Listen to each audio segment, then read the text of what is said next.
सीधा चलेंगे भारत मंडपम, जहां पर बीजेपी के राष्ट्रीय अधिवेशन का आज दूसरा दिन है। मुख्यमंत्रियों के साथ इस दौरान पीएम मोदी बैठक करते नजर आएंगे। ये तस्वीरें आप देख सकते हैं, लाइव तस्वीरें सामने हैं, जहां पर बीजेपी के राष्ट्रीय अध्यक्ष जेपी नड्डा, मोदी जी को जय श्री राम, केंद्रीय गृह मंत्री अमित शाह, वहीं रक्षा मंत्री राजनाथ सिंह तस्वीरों में नजर आ रहे हैं। मोदी जी को जय श्री राम, मोदी जी को जय श्री राम।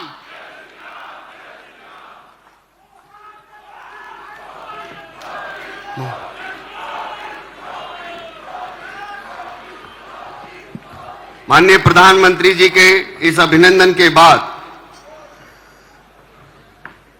मैं आगे की कार्रवाई के लिए माननीय राष्ट्रीय अध्यक्ष जी से आग्रह करता हूं। आज के महाधिवेशन के दूसरे दिन के प्रथम सत्र में अभी प्रस्ताव एक रखा जाएगा और वो प्रस्ताव भाजपा देश की आशा और विपक्ष की हताशा, इस प्रस्ताव को भारत के गृह मंत्री और पूर्व में भारतीय जनता पार्टी के राष्ट्रीय अध्यक्ष रहे श्री अमित भाई शाह इस प्रस्ताव को रखेंगे। आदरणीय अमित भाई शाह जी।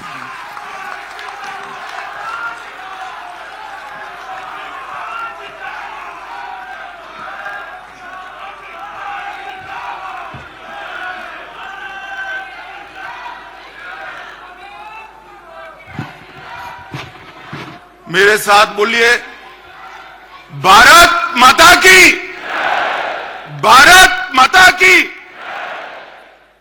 मंच पर उपस्थित हम सब के प्रिय नेता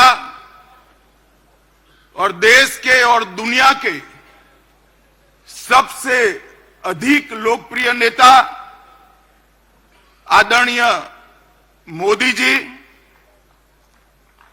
हमारे प्रिय अध्यक्ष सम्माननीय नड्डा जी, मंच पर उपस्थित भारतीय जनता पार्टी का नेतृत्वगण और आज इस सभागार के अंदर आए हुए, देश भर से आए हुए लघु भारत के रूप में हम सब के सामने विराजित देश के सभी कार्यकर्ता भाइयों बहनों को मैं प्रणाम कर मेरी बात की शुरुआत करता हूं।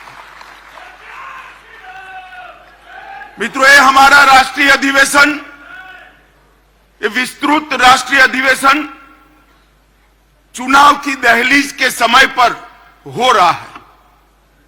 इस राष्ट्रीय अधिवेशन के अनेक निहितार्थ, ये राष्ट्रीय अधिवेशन प्रधानमंत्री जी मोदी जी के विकसित भारत के स्वप्न को आगे बढ़ाने का संकल्प लेकर हम सब यहां से देश भर में वापस जाएंगे। इस अधिवेशन के बाद 2047 का भारत कैसा होगा, इसका मोदी जी का संदेश लेकर हम हर कॉन्स्टिट्यूएंसी में जाएंगे और कुछ ही दिनों में देश की जनता ये निर्णय करने वाली है कि आने वाले 5 साल इस देश के शासन की धुरा किस पार्टी के हाथ में होगी, किस व्यक्ति के हाथ में होगी, मगर पूरे देश में कहीं पर भी संशय नहीं है, प्रश्न चिन्ह नहीं है। देश ने तय किया है कि मोदी जी फिर से एक बार इस देश के प्रधानमंत्री बनेंगे। साथियों, 75 साल में इस देश ने 17 लोकसभा के चुनाव देखे हैं, 22 सरकारें देखी हैं, 15 प्रधानमंत्री देखे हैं। देश ने जितनी भी सरकारें आई, अपने अपने समय में हर सरकार ने समयानुकूल विकास करने का प्रयास किया है।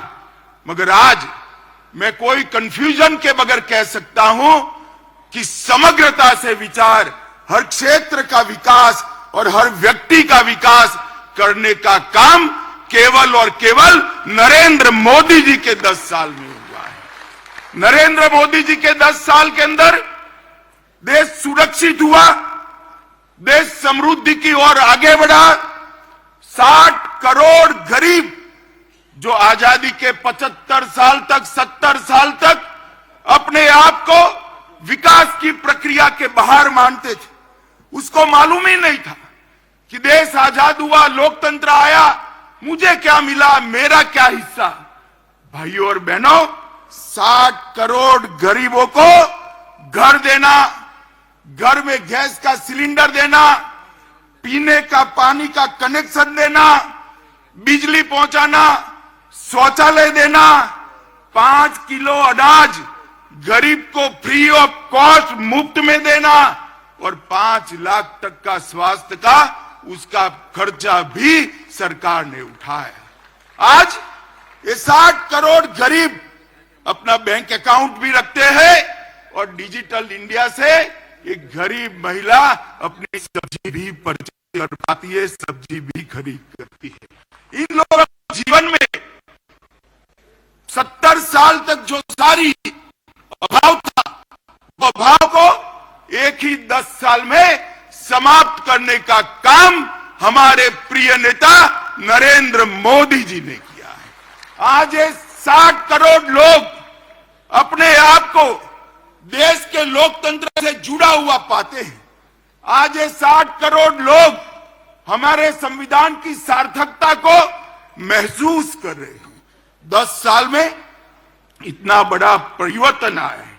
दलित, आदिवासी और पिछड़ा समाज, उसको वोट बैंक के नाते एक कांग्रेस और इंडिया अलायंस वालों ने उपयोग तो बहुत किया, पहली बार उनको सम्मान और हिस्सेदारी देने का काम भारतीय जनता पार्टी की नरेंद्र मोदी सरकार ने पहली बार ये देश का गौरव पूरी दुनिया ने महसूस किया।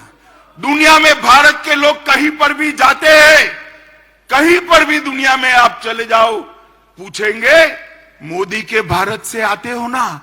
ये पहचान दुनिया में, विश्व में खड़ी करने का काम हमारे नेता नरेंद्र मोदी जी ने किया है। और मैं आज बताना चाहता हूं मित्रों आपको कि 140 करोड़ की जनता ने पहली बार महान भारत का स्वप्न देखने का साहस नरेंद्र मोदी जी ने दिया है। न केवल महान भारत का स्वप्न देने का साहस, उस स्वप्न को सिद्धि में परिवर्तित करने के लिए सामूहिक पुरुषार्थ करने का मन भी नरेंद्र मोदी ने बनाया है और पूरे देश के सामने एक लक्ष्य रखा कि 2047 में भारत पूर्ण विकसित भारत होगा, आत्मनिर्भर भारत होगा, गुलामियों की निशानियों से मुक्त भारत होगा। ये संकल्प पहली बार 140 करोड़ की जनता के सामूहिक संकल्प के माध्यम से आज विश्व के सामने उभर कर आया है और इस संकल्प का एक्नॉलेजमेंट भी पूरा विश्व कर रहा है।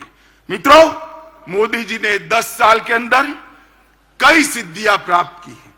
गरीबी से मुक्ति, भ्रष्टाचार से मुक्ति, जातिवाद से मुक्ति, परिवारवाद से मुक्ति, तुष्टीकरण से मुक्ति। इस देश का लोकतंत्र कई सालों तक भ्रष्टाचार, जातिवाद, परिवारवाद और तुष्टीकरण के नासुरों से ग्रसित रहा।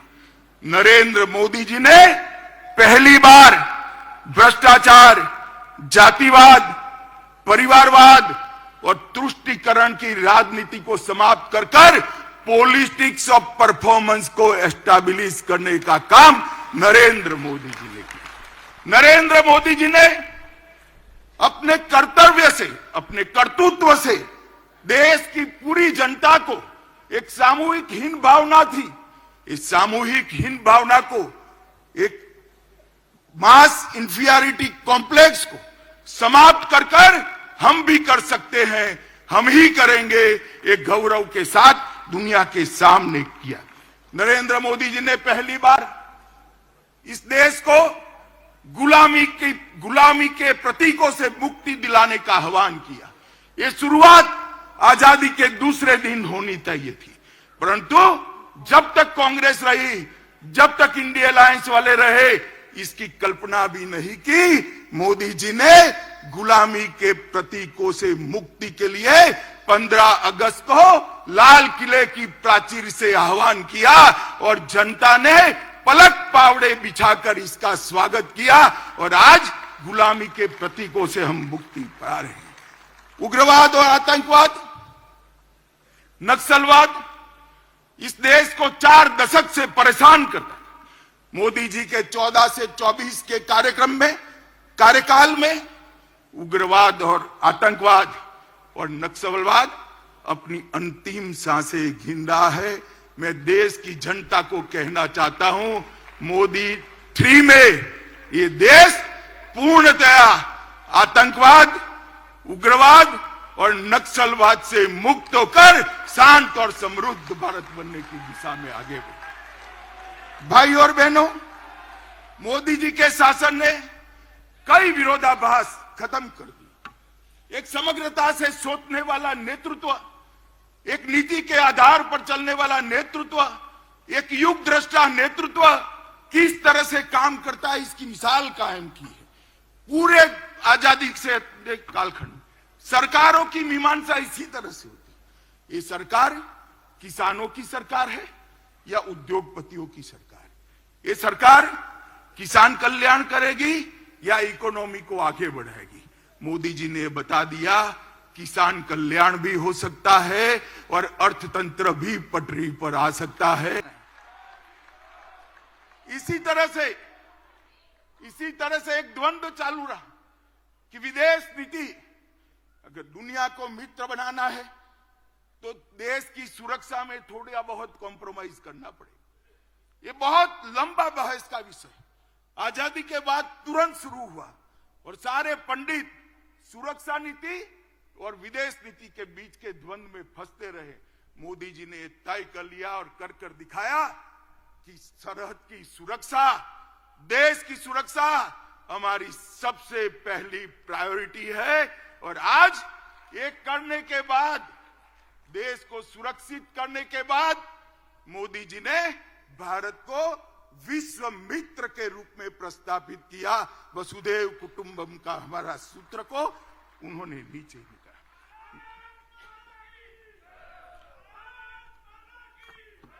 मित्रों, इंडिया अलायंस और कांग्रेस पार्टी इसकी देन थी कि इस देश के लोकतंत्र की स्पिरिट को खत्म कर दिया। देश के लोकतंत्र को भ्रष्टाचार, परिवारवाद, तुष्टीकरण और जातिवाद से कलर्ड कर दिया। कभी भी स्वतंत्र रूप से जनमत उभर कर न आए, इस प्रकार की लोकतांत्रिक व्यवस्था करने में परिवारवादी पार्टियां लगी रही। मोदी जी ने 10 ही साल में भ्रष्टाचार, परिवारवाद, तुष्टीकरण और जातिवाद को समाप्त कर विकास की राजनीति को मध्य बिंदु में लाया, जिसको देश की जनता ने स्वीकारा। मित्रों, मैं आज आप सबके माध्यम से करोड़ों भारतीय जनता पार्टी के कार्यकर्ताओं को कहने आया, अगला चुनाव 2 खेमे पड़े हुए महाभारत के युद्ध में जैसे पांडव और कौरव के खेमे पड़े थे, इसी तरह चुनाव के पहले 2 खेमे पड़े हैं। एक खेमा है मोदी जी के नेतृत्व में, बीजेपी के नेतृत्व में एनडीए का गठबंधन, और दूसरा है कांग्रेस के नेतृत्व में सारी परिवारवादी पार्टियों का इंडी अलायंस। देश को ये दोनों में से एक को चुनना है। इंडी गठबंधन एक घमंडिया गठबंधन, भ्रष्टाचार, परिवारवाद और तुष्टीकरण की राजनीति का पोषक, और भाजपा और एनडीए का गठबंधन राष्ट्र प्रथम के सिद्धांत पर चलने वाला गठबंधन है। पार्टी के अंदर डेमोक्रेसी नहीं स्थापित कर सकते, वो देश की डेमोक्रेसी की रक्षा नहीं कर सकते। ये देश की जनता को, आपकी पार्टी लोकतांत्रिक पार्टी नहीं है, आपकी पार्टियां लोकतांत्रिक पार्टियां नहीं है, आप देश के लोकतंत्र का रक्षा नहीं कर सकते। एक और मोदी जी के नेतृत्व में डेवलपमेंटल अलायंस है और दूसरी ओर राहुल जी के नेतृत्व में डायनेस्टिक अलायंस है। डेमोक्रेटिक अलायंस, डेवलपमेंटल अलायंस और डायनेस्टिक अलायंस के बीच में देश की जनता को पसंद करना है। मुझे विश्वास है कि एक और मोदी जी देश के और गरीबों के विकास के लिए काम करें और दूसरी ओर अपने परिवार की चिंता करने वाली पार्टियां हैं। देश निश्चित रूप से विकास की राजनीति करने वाली भारतीय जनता पार्टी और एनडीए को सिलेक्ट करेगी, इसका मुझे पूरा विश्वास है। देखिए साहब, इनके राजनीति में उद्देश्य क्या है? मोदी जी कहते हैं महान भारत की रचना हो, 2047 तक का लक्ष्य रखा, आत्मनिर्भर भारत की रचना हो, 2047 तक का लक्ष्य रखा। सोनिया जी का लक्ष्य राहुल जी को पीएम बनाना, पवार साहब का लक्ष्य बेटी को सीएम बनाना, ममता दीदी का लक्ष्य भतीजे को सीएम बनाना, स्टालिन का लक्ष्य अपने बेटे को सीएम बनाना, लालू प्रसाद जी का लक्ष्य अपने बेटे को सीएम बनाना, उद्धव ठाकरे का लक्ष्य अपने बेटे को सीएम बनाना और मुलायम सिंह जी बेटे को बनाकर ही गए हैं। अब मुझे एक बात बताइए कार्यकर्ता भाइयों बहनों, जिनका लक्ष्य ही अपने बेटे बेटी भतीजों का कल्याण हो, वो गरीब का कल्याण कर सकता है क्या? कभी नहीं कर सकता। जिनका लक्ष्य ही अपने परिवार के लिए सत्ता हथियाना हो, वो देश का कल्याण कर सकता है क्या? कभी नहीं कर सकता। मित्रों, इस देश के अंदर 2G, 3G और 4G पार्टियां हैं। 2G से मतलब आप 2G घोटाले से नहीं है। 2 generation party, 3 generation party, 4 generation party, 4 पीढ़ी तक नेता नहीं बदलता है। 4 पीढ़ी तक नेता नहीं बदलता है। क्यों भाई? देश के किसी युवा में कौवत नहीं है, वो आगे नहीं बढ़ सकता? ना जी, वो नहीं बढ़ सकता। थोड़ा आगे बढ़ गया तो उसका हस्र कर देंगे। कई सारे लोग ऐसे हस्र किए हुए हैं, भारतीय जनता पार्टी ज्वाइन कर आज लोकतंत्र की यात्रा में जुड़े हैं। तेजस्विता का, परफॉर्मेंस का, विचार का, परिश्रम का और दृष्टि का वहां कोई महत्व नहीं है। वहां केवल और केवल आप कहां जन्मे, इसका महत्व है। मित्रों, मैं आज आप सबके माध्यम से देश की जनता को पूछना चाहता हूं, अगर भारतीय जनता पार्टी परिवारवादी पार्टी होती तो एक चाय बेचने वाले का बेटा कभी प्रधानमंत्री नहीं बन सकता। लोकतंत्र के अंदर मित्रों, लोकतंत्र के अंदर ये बहुत जरूरी है, सबको समान अवसर मिले। सबके अंदर ईश्वर दत्त शक्तियां जो पड़ी हैं, वो ईश्वर दत्त शक्तियों के आधार पर उसको आगे बढ़ने का मौका मिले और वो केवल और केवल भारतीय जनता पार्टी में विद्यमान है और किसी दल में नहीं। भाई और बहनों, मोदी जी एक गरीब परिवार से, गरीब मतलब आप कल्पना नहीं कर सकते, इतने गरीब परिवार से इस देश के सम्मानीय प्रधानमंत्री बने, जिन्होंने पूरे विश्व में देश को सम्मान दिलाया, गौरव दिलाया, प्रस्थापित। इस देश की राष्ट्रपति एक जनजाति परिवार से आती है। जनजातियों में भी अति पिछड़ी जातियों में से राष्ट्रपति मुर्मू जी आती है। प्रधानमंत्री जी ने, भारतीय जनता पार्टी ने एक गरीब आदिवासी की बेटी को महामहिम द्रौपदी मुर्मू बनाकर सभी आदिवासियों का सम्मान। इस देश का उपराष्ट्रपति एक किसान का बेटा, खेत जोतने वाले का बेटा इस देश का उपराष्ट्रपति बना है। मित्रों, मैं खुद कह मानता हूं कि भारतीय जनता पार्टी में बूथ का काम करने वाला एक व्यक्ति देश का प्रधानमंत्री भी बन सकता है, राष्ट्रपति भी बन सकता है। और वो केवल और केवल भारतीय जनता पार्टी में ये सहूलियत उपलब्ध है क्योंकि हमने हमारी पार्टी को लोकतांत्रिक पार्टी बनाकर रखा है। मित्रों, ये परिवारवादी पार्टियां जो अपने बेटे बेटियों के लिए काम करती है, वो देश का कल्याण नहीं कर सकती, केवल और केवल राष्ट्र प्रथम के नारे के साथ आगे बढ़ रही भारतीय जनता पार्टी, मोदी जी के नेतृत्व में आगे बढ़ रही भारतीय जनता पार्टी ही देश का कल्याण कर सकती है। मित्रों, इस देश में जब से हमारा संविधान बना, हमारे संविधान के अंदर पंथ निरपेक्षता को बहुत बड़ा महत्व दिया गया। और ये देश आज से नहीं, हजारों सालों से पंथ निरपेक्षता के आधार पर, बिन सांप्रदायिकता के आधार पर चलता रहा। राज्य का कभी कोई धर्म नहीं होता है। सबको अपना धर्म बनाने की, मानने की और उसका अनुसरण करने की छुट्टी भी है, मुक्ति भी है। परंतु कांग्रेस पार्टी ने वोट बैंक की रचना करने के लिए संविधान की उदात्त भावनाओं में भी विकृति डालकर पंथ निरपेक्षता को तुष्टीकरण की राजनीति से दूषित किया। मित्रों, मैं आज आप सबके सामने कहना चाहता हूं, ये कांग्रेस पार्टी जिसने भगवान श्री राम के अस्तित्व को नकारा और एफिडेविट पर नकारा, बाद में उनको एफिडेविट वापस ले। ट्रिपल तलाक का कानून जो केवल और केवल महिलाओं को, मुस्लिम महिलाओं को उनके अधिकार देने का कानून है, इसका आपने विरोध किया। यूसीसी जो कांग्रेस के समय में ही संविधान निर्माता एक लक्ष्य देश के लिए रख कर गए थे, उत्तराखंड सरकार यूसीसी लाई, कांग्रेस ने इसका भी विरोध किया। मित्रों, धारा 370 जब संविधान बना तब ये तय था कि टेम्पररी का मतलब है उचित समय पर उसको हटा देना, मगर 70 साल तक उचित समय आया नहीं। धारा 370 के कारण कश्मीर के अंदर अलगाववाद बढ़ा, उग्रवाद बढ़ा, पाकिस्तान को अंदर पैर रखने की भूमि मिली और 40,000 से ज्यादा लोग मारे गए। मगर तुष्टीकरण की राजनीति ने धारा 370 को हटाने नहीं दिया। इस देश की जनता ने मोदी जी को दूसरी बार पूर्ण बहुमत दिया।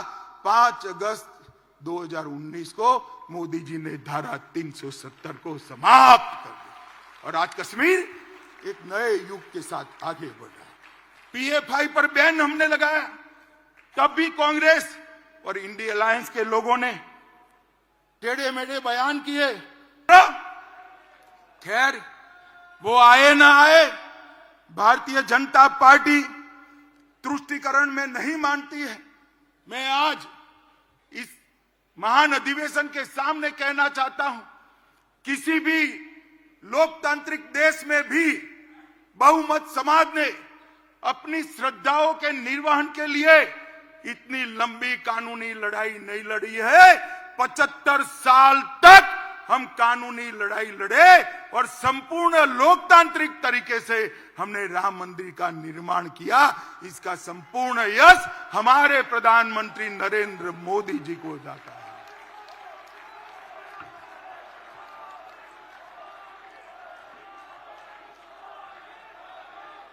भाई और बहनों, ये कांग्रेस पार्टी और इंडिया अलायंस वाले, ये कांग्रेस पार्टी और इंडिया अलायंस वाले हम पर आरोप लगाते हैं कि भारतीय जनता पार्टी अस्थिरता फैलाती। मैं तो ज्यादा जवाब नहीं देता, मगर चुनाव का समय आया है, जनता के सामने सच रखना चाहिए। मैं आज ये कहने आया हूं कि कांग्रेस पार्टी की कभी से, जब से इंदिरा जी प्रधानमंत्री बनी तब से ना लोकतंत्र में श्रद्धा है, ना लोकतांत्रिक प्रक्रियाओं में श्रद्धा है। इन्होंने न्यायपालिका, ब्यूरोक्रेसी, मीडिया, चुनाव आयोग, कैग जैसी सभी संवैधानिक संस्थाओं का धज्जियां उड़ाने का काम किया है। इमरजेंसी ये आपकी ही देन थी साहब, आप भूल जाते हो।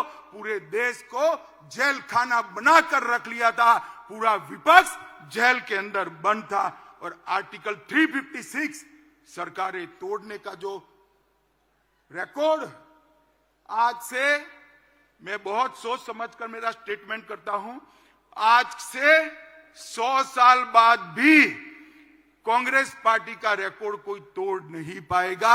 इतनी सरकारें आपने गिराई। मित्रों, कांग्रेस पार्टी ने 90 बार आर्टिकल 356 का प्रयोग किया, 50 बार अकेली इंदिरा गांधी जी ने किया। 40 क्षेत्रीय दलों की सरकार एक कांग्रेस पार्टी ने गिराई। 3 केंद्र की सरकार, चौधरी चरण सिंह, चंद्रशेखर जी, देवगौड़ा जी और गुजराल, ये 4 सरकारों को गिराने का काम भी कांग्रेस पार्टी ने किया है। और मित्रों, ये हमें कहते हैं जुडिशरी कोई फैसला देगी, न्याय करेगी, तो इस पर टिप्पणियां कर कर जुडिशरी को डराते हैं। मैं कांग्रेस पार्टी को याद कराता हूं, 1973 में 3 वरिष्ठ जजों को कुदाकर जस्टिस सेलत, जस्टिस ग्रोवर और जस्टिस हेगड़े को कुदाकर आपने एएन रे को सर्वोच्च न्यायाधीश बनाया, क्योंकि आप रायबरेली का फैसला आपके खिलाफ आ गया था। मित्रों, हमने कभी जुडिशरी के खिलाफ इस प्रकार के षड्यंत्र नहीं किए। मित्रों, कांग्रेस पार्टी इस देश में अस्थिरता की जनक है, और स्थिरता अगर कोई दे सकता है तो केवल और केवल भारतीय जनता पार्टी दे सकती है। मित्रों, अभी अभी देश में हम चुनाव में जा रहे हैं, हिंसा कहां होती? मैं आज देश के मीडिया को भी कहना चाहता हूं, हिंसा की बात आप करते हैं, कौन से राज्यों में चुनावी हिंसा होती है? कौन से राज्य में पॉलिटिकल हिंसा होती है?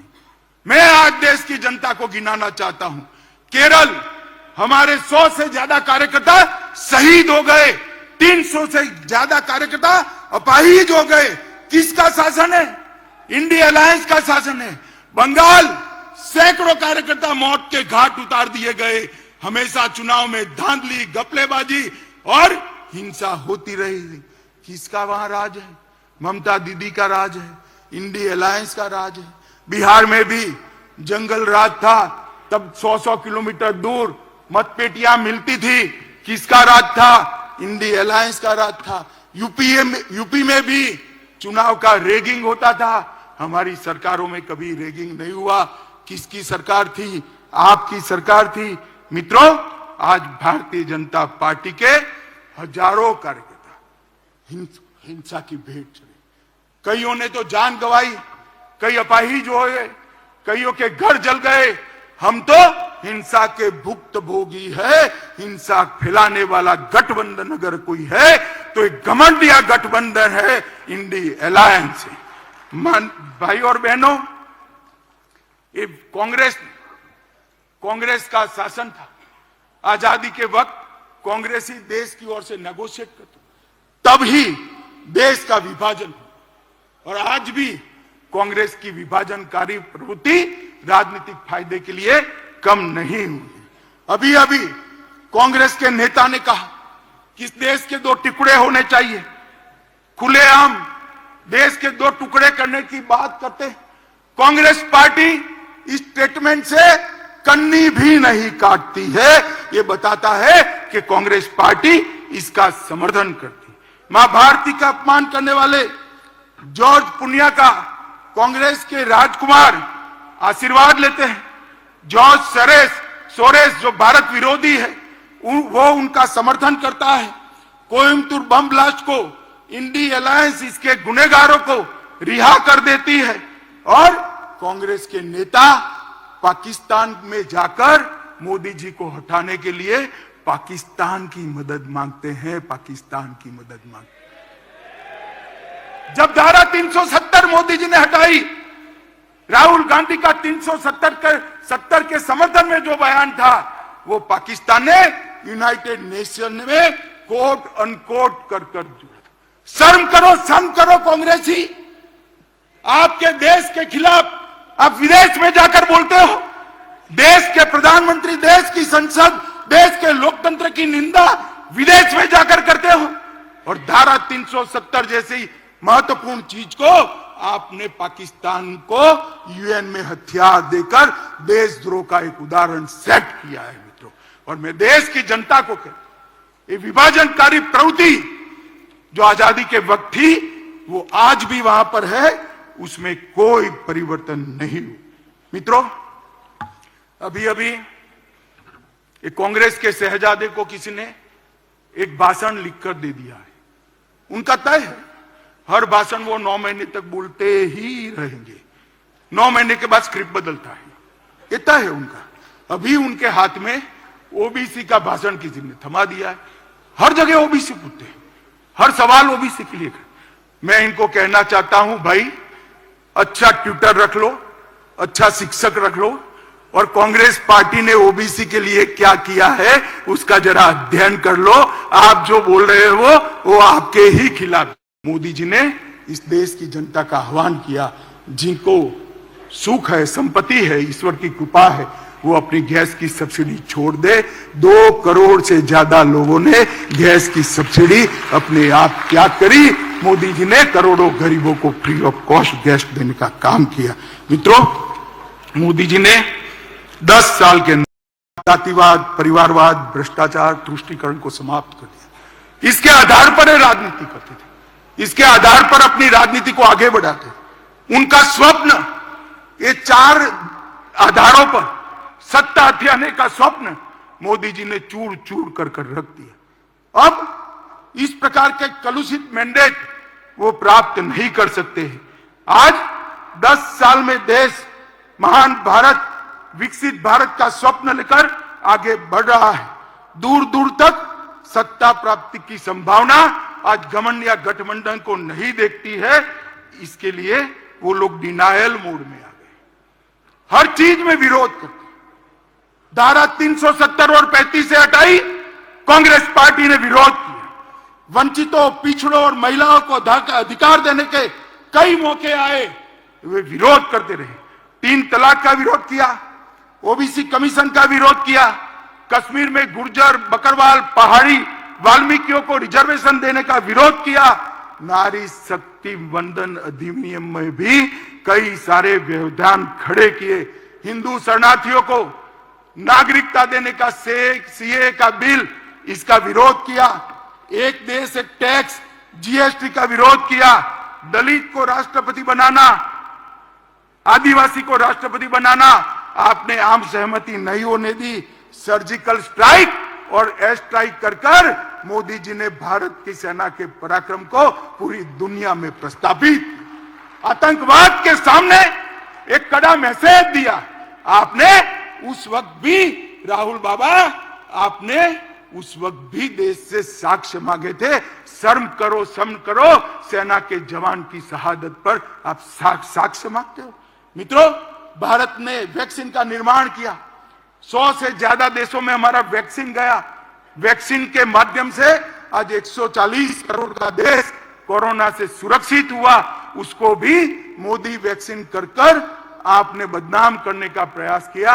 मगर देश की जनता ने भी, आज भी कोई वैक्सीन लेने जाता है तो कहता है मोदी वैक्सीन दे दो भाई, मेरी इम्यूनिटी खत्म हो गई।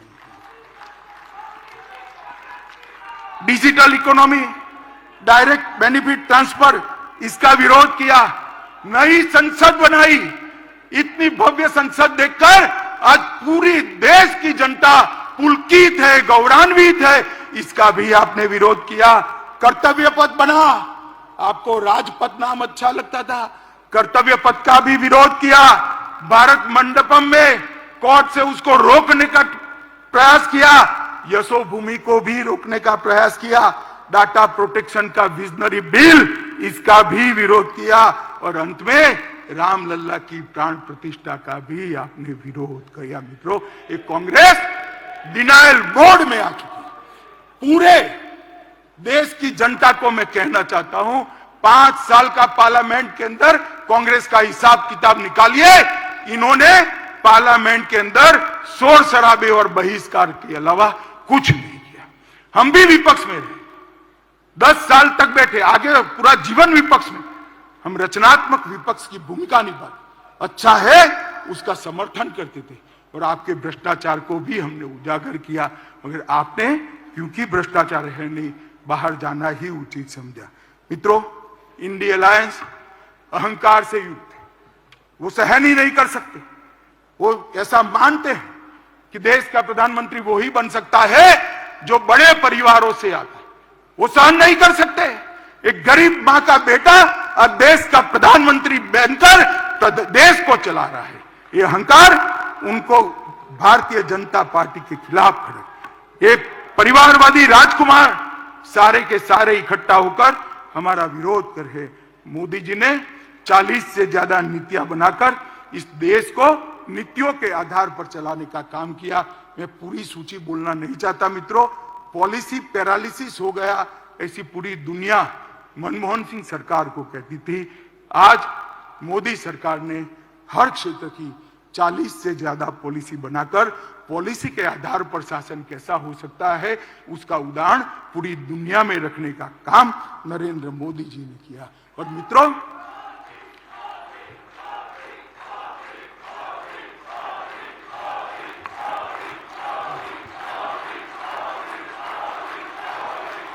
भारत माता की।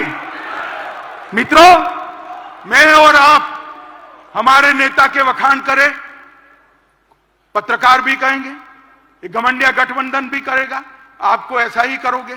मगर मैं आज देश की जनता का भी धन्यवाद करना चाहता हूं। आपने बार बार भारतीय जनता पार्टी को आशीर्वाद देकर, मोदी जी को आशीर्वाद देकर अपना समर्थन देता है। आज देश के 70 राज्यों में 17 स्टेट्स में एनडीए की सरकार है। 58% हिस्से पर, जिसमें 57% आबादी है, वहां एनडीए का रूल है।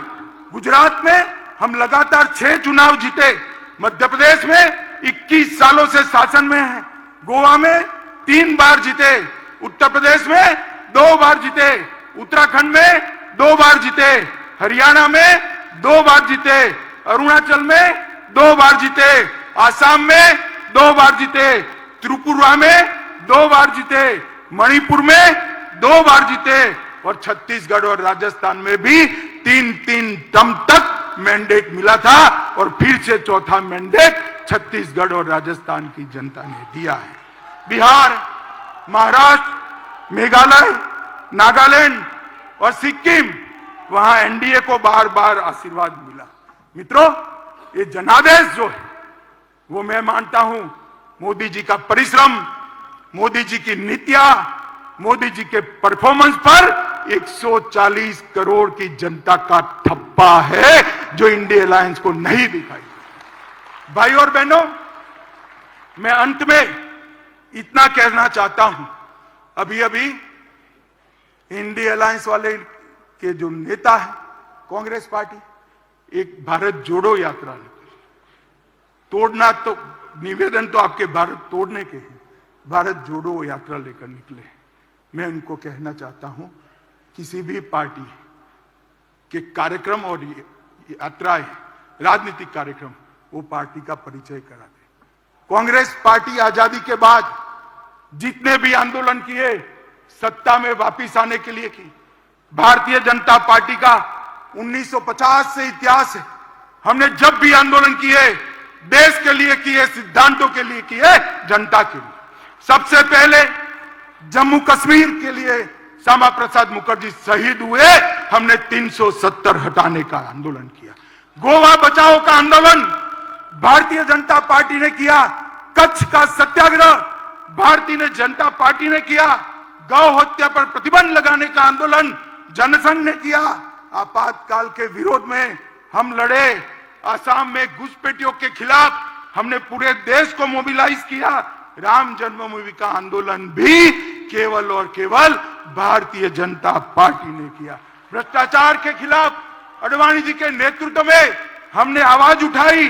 तेलंगाना आंदोलन भी भारतीय जनता पार्टी ने किया और सबरीमाला का आंदोलन भी भारतीय जनता पार्टी ने किया। हमारी पार्टी ने कभी भी सत्ता प्राप्त करने के लिए आंदोलन नहीं किए हैं, जनता के परेशानियों के लिए किए, सिद्धांतों के लिए किए और देश को सुरक्षित। अब हम सब ने देश की जनता के सामने जाना है। देश की जनता को स्पष्ट बताना पड़ेगा, एक और ये परिवारवादी पार्टियां हैं और दूसरी ओर एक गरीब मां का बेटा इस देश का प्रधानमंत्री बना है। आप किसको पसंद करें? एक और 60 साल से भ्रष्टाचार की गंगा जिस पार्टी से बहती है वो कांग्रेस पार्टी है। नोटबंदी, गरीबों के कल्याण के लिए नोटबंदी, यही नेतृत्व ने की। विश्व मित्र की भारत की छवि भी हमारे नेता ने ही बनाई। वैक्सीन के माध्यम से 100 से ज्यादा देशों के कोरोना काल में उन्होंने बढ़ा।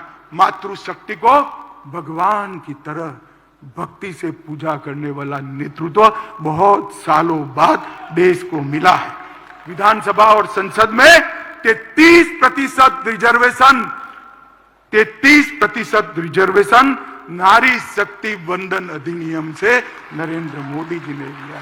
और जाति की कल्पना जो सदियों से इस देश में थी, इसको समाप्त कर गरीब, युवा, महिला और किसान, ये 4 वर्ग को समाहित कर साच अर्थ में संविधान की स्पिरिट को मोदी जी ने नीचे उतारा है, नीचे तक उतारा है।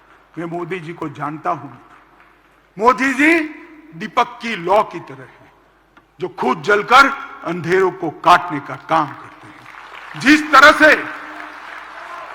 तरह से दीपक की लौ कभी नीचे नहीं जा सकती, उस तरह से मोदी जी का काम और विचार भी ऊर्ध्व गति वाले हैं, वो कभी नीचे की ओर नहीं आ सकते। और मुझे विश्वास है कि मोदी जी के ये ऊर्ध्व गति वाली सोच, ऊर्ध्व गति वाली कर्मठता और ऊर्ध्व गति वाले परिश्रम से ही ये देश 2047 में महान भारत बनेगा, विकसित भारत बनेगा और पूरी दुनिया गौरव से देखती रहेगी भारत माता की जलहल होती हुई छवि को और सम्मान करेगी। एक और मैंडेट देश की जनता के सामने बड़ी विनम्रता के साथ मांगिए कि हमारा उद्देश्य केवल और केवल 140 करोड़ की जनता की सेवा करना है और देश को महान करना है, और वो केवल और केवल नरेंद्र मोदी जी कर सकते हैं और कोई नहीं सकता। मित्रों, इस प्रस्ताव को आप सभी लोग पूरे देश में लेकर घर घर जाएंगे, ऐसा मुझे विश्वास है। अंत में फिर से एक बार दोनों हाथ उठाकर प्रचंड आवाज के साथ भारत मां का जयकारा लगाएंगे। बोले भारत माता की, भारत माता की, भारत माता की।